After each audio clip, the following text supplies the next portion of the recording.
사랑하는 형제자매 여러분, 오늘 우리가 함께 나눌 이야기에 앞서 잠시 마음을 모으는 시간을 갖겠습니다. 만약 오늘 이 말씀이 여러분의 마음에 작은 울림을 준다면 좋아요와 구독으로 저희 채널에 힘을 실어주시고 이 은혜로운 이야기가 더 많은 이들에게 전해질 수 있도록 공유해 주시길 부탁드립니다. 여러분의 작은 손길이 누군가에게는 큰 위로와 희망의 빛이 될 수 있습니다. 이 채널을 통해 하나님의 사랑을 나누는 모든 분들의 삶 위에 주님의 평화와 축복이 가득하기를 기도합니다. 오늘 우리가 함께 떠나볼 시간은 아주 오래전 이스라엘 백성들이 깊은 어둠과 혼란 속에 빠져 있던 사사기 시대입니다. 구체적으로는 사사기 6장의 말씀을 통해 가장 연약하고 두려움 많던 한 인물이 어떻게 하나님의 위대한 용사로 거듭나는지 그 놀라운 여정을 따라가 보고자 합니다. 이 이야기는 단순히 과거의 기록이 아닙니다. 오늘을 살아가는 우리, 때로는 자신의 나약함에 절망하고 세상의 거대한 파도 앞에서 무력감을 느끼는 바로 우리 자신을 위한 이야기입니다. 진정한 강함은 어디에서 오는 것일까요? 성경은 놀랍게도 우리의 가장 깊은 약함 속에서 하나님의 가장 위대한 능력이 드러난다고 말씀합니다. 사도 바울이 고린도후서 12장에서 고백했던 것처럼 말입니다. 내게 이르시기를 내 은혜가 내게 족하도다 이는 내 능력이 약한 데서 온전하여짐이라 하신지라. 그러므로 도리어 크게 기뻐함으로 나의 여러 약한 것들에 대하여 자랑하리니 이는 그리스도의 능력이 내게 머물게 하려 함이라. 그렇습니다. 우리는 모두 깨지기 쉬운 질그릇과 같은 존재입니다. 어쩌면 이미 삶의 풍파 속에서 여기저기 흠집이 나고 이가 빠졌을지도 모릅니다. 하지만 중요한 것은 그 안에 담긴 보배, 바로 우리 안에 거하시는 하나님의 능력입니다. 오늘 말씀의 배경이 되는 시대는 이스라엘 백성들에게 혹독한 시련의 시간이었습니다. 사사기 6장 1절은 이렇게 시작합니다. 이스라엘 자손이 또 여호와의 목전에 악을 행하였으므로 여호와께서 7년 동안 그들을 미디안의 손에 넘겨주시니 그들은 또다시 하나님을 잊고 죄악의 길로 들어섰습니다. 그 결과 하나님께서는 미디안 족속을 통해 그들을 징계하셨습니다. 7년이라는 긴 시간 동안 미디안의 압제는 극심했습니다. 그들은 메뚜기 떼처럼 몰려와 이스라엘이 애써 지은 농작물과 가축을 모조리 약탈해갔습니다. 백성들은 모든 것을 빼앗기고 극심한 가난과 굶주림에 시달렸습니다. 생존을 위해 그들은 산으로 도망쳐 동굴이나 토굴에 숨어 지내야만 했습니다. 사사기의 역사는 안타깝게도 비슷한 패턴의 반복을 보여줍니다. 하나님의 축복 속에서 평화를 누리다가 시간이 지나면 하나님을 잊고 타락합니다. 그러면 하나님께서는 주변 민족을 통해 징계의 채찍을 드십니다. 고통 속에서 백성들은 비로소 자신들의 죄를 깨닫고 하나님께 부르짖으며 회개합니다. 그러면 자비로우신 하나님께서는 구원자, 즉 사사를 보내 그들을 구원해 주십니다. 하지만 평화가 찾아오면 그들은 또다시 하나님을 잊고 옛 죄악으로 돌아가는 악순환이 계속되었습니다. 바로 이 깊은 절망의 순간 6절 하반절은 이렇게 기록합니다. 이에 이스라엘이 미디안으로 말미암아 궁핍함이 심한지라 이에 이스라엘 자손이 여호와께 부르짖었더라. 밑바닥까지 내려간 후에야 자신의 힘으로는 아무것도 할 수 없음을 깨달은 후에야 그들은 비로소 하늘을 향해 부르짖기 시작했습니다. 그들의 부르짖음에 하나님께서는 응답하셨습니다. 그런데 그 응답의 방식이 조금은 의외였습니다.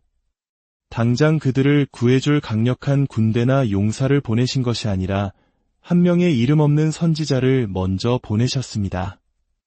마치 이런 상황과 같습니다.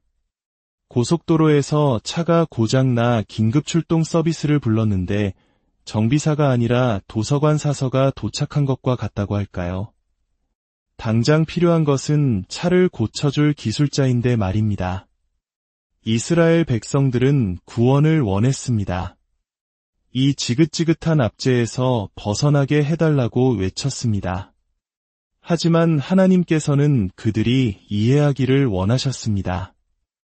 이 고통이 시작되었는지를 먼저 깨닫기를 원하셨던 것입니다. 선지자는 하나님의 말씀을 대언했습니다. 이스라엘의 하나님 여호와의 말씀에 내가 너희를 애굽에서 인도하여 내며 너희를 그 종되었던 집에서 나오게 하여 애굽 사람의 손과 너희를 학대하는 모든 자의 손에서 너희를 건져내고 그들을 너희 앞에서 쫓아내고 그 땅을 너희에게 주었으며 내가 또 너희에게 이르기를 나는 너희의 하나님 여호와이니 너희가 거주하는 아모리 사람의 땅의 신들을 두려워하지 말라 하였으나 너희가 내 목소리를 듣지 아니하였느니라 하셨다 하니라. 하나님은 과거에 베푸셨던 위대한 구원의 역사를 상기시키셨습니다. 그리고 그들이 고통받는 근본적인 원인이 미디안의 강함 때문이 아니라 바로 그들 자신의 불순종 때문임을 명확히 지적하셨습니다. 문제를 외부에서 찾지 말고 너희 자신 안에서 찾으라는 것입니다. 바로 그때 하나님의 이야기는 한 인물에게로 초점을 맞춥니다. 여호와의 사자가 아비에셀 사람 요아스에게 속한 오브라에 이르러 상수리나무 아래에 앉았습니다. 마침 요아스의 아들 기드온이 미디안 사람에게 들키지 않으려고 포도주를 짜는 틀 안에서 몰래 밀을 타작하고 있었습니다. 포도주 틀은 밀을 타작하는 넓은 장소가 아닙니다. 깊고 좁은 구덩이 같은 곳입니다. 그곳에 숨어서 빼앗길까 두려워하며 몰래 곡식을 터는 한 남자의 모습. 그의 모습 어디에서도 용사의 기상은 찾아볼 수 없습니다. 그는 두려움과 나약함의 상징 그 자체였습니다. 그런데 바로 그 기드온에게 여호와의 사자가 나타나 말합니다. 큰 용사여, 여호와께서 너와 함께 계시도다. 이보다 더 역설적인 말이 있을까요? 가장 비겁하고 두려움에 떨고 있는 사람에게 큰 용사라고 부르시는 하나님의 시선. 하나님은 우리의 현재 모습이 아니라 우리를 통해 이루실 미래의 모습을 보십니다. 우리의 연약함 너머에 있는 잠재력, 아니 우리 안에 당신의 능력을 부어 만드실 새로운 존재를 보고 계십니다. 기드온의 대답은 매우 인간적이고 솔직했습니다. 그의 대답 속에는 어쩌면 오늘날 많은 이들이 고난 속에서 하나님께 던지는 질문이 담겨 있습니다. 오 나의 주여, 여호와께서 우리와 함께 계시면 어찌하여 이 모든 일이 우리에게 일어났나이까? 또 우리 조상들이 일찍이 우리에게 이르기를 여호와께서 우리를 애굽에서 올라오게 하신 것이 아니냐 한 그 모든 이적이 어디 있나이까? 이제 여호와께서 우리를 버리사 미디안의 손에 우리를 넘겨주셨나이다. 이 질문은 날카로운 불신앙의 질문이라기보다는 상처받은 영혼의 탄식에 가깝습니다. 하나님이 살아계시고 우리를 사랑하신다면 왜 우리 삶에 이런 고통이 있는 것입니까? 과거에 행하셨다던 그 위대한 기적들은 다 어디로 갔습니까? 이것은 한국인들의 정서 속에 깊이 자리한 한 과도 맞닿아 있는 질문일지 모릅니다. 이해할 수 없는 고통 앞에서 터져나오는 깊은 탄식 말입니다. 하나님은 기드온의 따가운 질문에 화를 내지 않으셨습니다. 대신 그에게 사명을 주십니다. 14절입니다.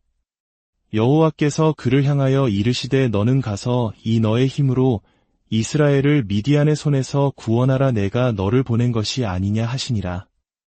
이 너의 힘으로 가라. 기드온이 가진 힘이 무엇이었습니까? 두려움에 떨며 포도주 틀에 숨는 나약함 뿐이었습니다. 바로 그 연약한 모습 그대로 가라는 것입니다. 왜냐하면 진짜 힘은 기드온에게서 나오는 것이 아니라 그를 보내시는 하나님 자신에게 있기 때문입니다. 물론 기드온은 즉시 순종하지 못합니다. 그는 자신의 무력함을 토로합니다. 나는 므낫세 지파 중에 극히 약하고 나의 아버지는 우리 집에서 가장 작은 자니이다. 그는 자신이 얼마나 보잘것없는 존재인지를 항변합니다. 바로 이것입니다. 우리가 자신의 무력함과 부적절함을 깊이 깨닫는 그 순간이 역설적으로 하나님의 능력을 경험하는 출발점이 됩니다. 내가 할 수 없음을 인정할 때 비로소 하나님께서 일하실 공간이 생기는 것입니다. 하나님은 기드온에게 임무를 주시기 전에 먼저 그의 가장 가까운 곳에 있는 우상부터 제거하라고 명령하십니다. 그것은 바로 그의 아버지가 세운 바알의 제단과 아세라 목상이었습니다. 이것은 단순한 우상 파괴가 아니었습니다. 당시 가나안 문화의 중심이었고 심지어 자기 가족과 마을 공동체의 중심 신앙이었던 것을 정면으로 거부하는 행위였습니다. 이는 목숨을 걸어야 하는 위험한 일이었습니다. 기드온의 반응은 그의 성격을 다시 한번 보여줍니다. 27절을 보면 그는 하나님의 명령에 순종했지만 가족과 마을 사람들을 두려워하여 그 일을 낮에 하지 못하고 밤에 몰래 행했습니다. 이 모습에 실망하셨습니까? 아닙니다. 오히려 우리는 여기서 큰 위로를 얻습니다. 하나님께서는 완벽한 영웅을 원하시는 것이 아닙니다. 두려워 떨면서라도 밤에 몰래 숨어서라도 그분의 말씀에 순종하려는 그 중심을 보십니다.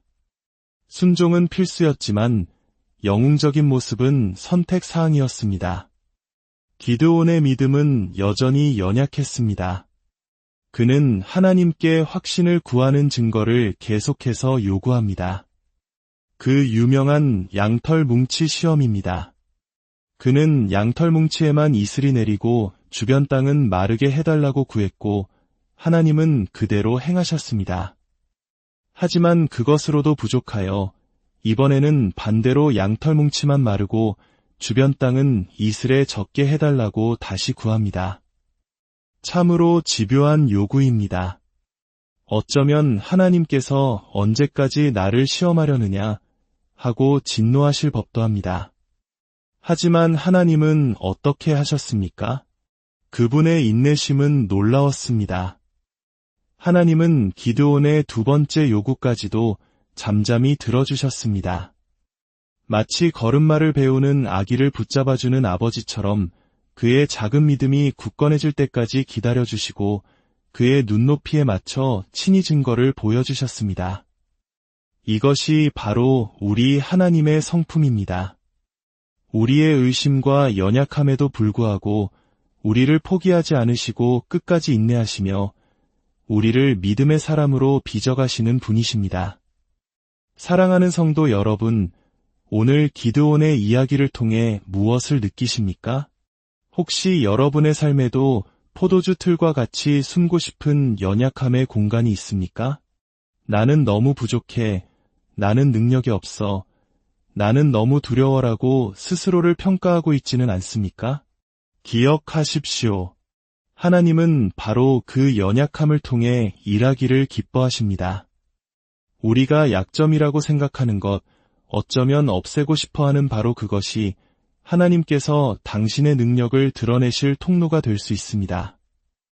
중국 선교사였던 글래디스 에이러드의 이야기는 우리에게 큰 감동을 줍니다.